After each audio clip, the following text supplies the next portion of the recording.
Cette semaine dans le flashback, on est un peu tristoun faut le dire, mais on vous récap quand même les 3 infos qu'il ne fallait pas louper.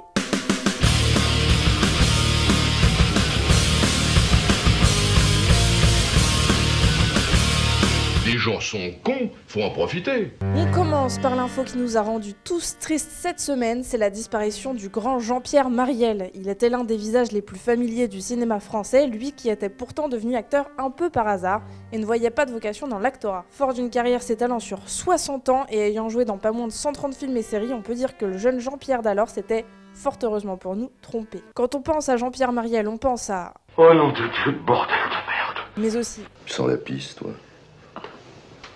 Pas l'eau bénite. Ou encore... Alors m'emmerdez pas, c'est tout ce que je vous demande. Il emporte avec lui les souvenirs d'une époque révolue, celle où il était de bon ton de fumer, de jurer et disons-le d'être un poil misogyne, l'époque de la bande du conservatoire comprenant Jean-Paul Belmondo, Claude Rich ou encore Jean Rochefort. L'un de ses plus vieux et fidèles amis, disparu lui aussi voilà 1 an et demi.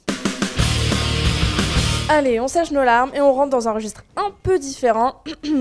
Alerte spoiler, je parle ici d'une scène de l'épisode 2 de Game of Thrones, donc oust si vous l'avez pas encore vu, même si franchement ça m'étonnerait que vous ayez tenu jusqu'ici sans vous faire spoiler, mais bon, on sait jamais. Donc oui, vous voyez très bien de quelle scène je veux parler, celle où Arya perd sa virginité avec Gendry. L'actrice Maisie Williams est revenue dessus en interview au magazine EW et elle pensait tout bonnement que cette scène était une blague. Je me disais, ok, bien joué.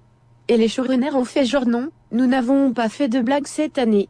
Et merde. Eh bien non, ce n'est pas une blague, mais un habile tour de passe-passe scénaristique pour développer davantage le personnage d'Arya. À ce propos, Maisie Williams ajoute « C'est une relation très humaine pour Arya. Une chose dont elle est restée à l'écart, une émotion qu'elle n'a jamais ressentie. C'est peut-être un moment où Arya accepte la mort, ce qu'elle ne fait jamais. C'est intéressant de voir Arya être un peu plus humaine, parler plus normalement des choses qui effraient les gens. » Peut-être que Bran devrait s'y mettre lui aussi. On sort du Grand Nord et on revient en 2019. On a le cast et le synopsis du nouveau James Bond. On ne connaît toujours pas le nom, mais on va pas chipoter. On retrouve pour ce James Bond 25 certaines têtes connues puisque déjà présentes dans les précédents volets. Évidemment Daniel Craig, mais aussi Léa Seydoux, Ralphie, Naomi Harris, Ben Whishaw, Rory Kinnear ou Jeffrey Wright. Dans les nouveaux visages, on aura Rami Malek qui campera normalement le méchant, Lashana Lynch, Anna de Armas ou encore l'acteur français Dali Ben Salah. On sait que le tournage se déroulera en Jamaïque, en Norvège, en Italie et à Londres et que le film est attendu dans nos salles pour avril 2020. Sinon, on a vu plein de petits Pokémon dans le nouveau teaser de Détective Pikachu et voilà, et on s'en fout pas, regardez comme c'est trop mignon. Le flashback c'est terminé, je vous dis à la semaine prochaine pour de nouvelles infos et salut!